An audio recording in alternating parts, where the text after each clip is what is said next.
আমি যখন ডায়াবেটিসের বিভিন্ন টাইপস নিয়ে আলোচনা করি, type 1, type 2, type 3C, gestational diabetes, তখন একজন জিজ্ঞেস করেছিলেন টাইপ 3 বলে কোনো কি ডায়াবেটিস আছে?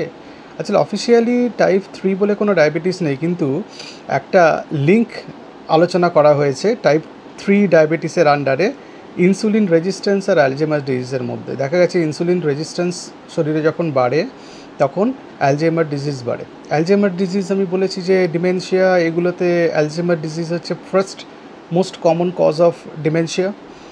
ডিমেনশিয়া কিন্তু একটা রোগ নয়, এটা কিছুটা শরীরের বা মানসিকতার পরিবর্তন বা মানসিক অবস্থার পরিবর্তন, কগনিটিভ ডিক্লাইন বলে এটাকে ইংলিশে, সেটা হয়। কিন্তু আমরা যখন ডায়াবেটিসটা নিয়ে আলোচনা করি তখন টাইপ 3 বললে অ্যালঝেইমার্স ডিজিজের কথা মাথায় আসে, ভুলে যাওয়া, নতুন জিনিস শিখতে অসুবিধা, ডিফিকাল্টি ইন প্রবলেম সলভিং, এই প্রবলেমগুলো হতে পারে। এবং যাদের দেখা গেছে ওবেসিটি আছে, টাইপ 2 ডায়াবেটিস আছে, ফ্যামিলি হিস্ট্রি অফ অ্যালঝেইমার্স ডিজিজ আছে, তাদের ক্ষেত্রে খুব কমন এই অ্যালঝেইমার্স ডিজিজ হওয়ার। আমাদের এই কগনিটিভ ডিক্লাইন, ব্রেন মনে রাখতে পারে না, নিজের কেয়ার রাখতে পারে না। সুতরাং সেই লিঙ্কটা বোঝানোর জন্য টাইপ 3 ডায়াবেটিস বলা হয়েছে।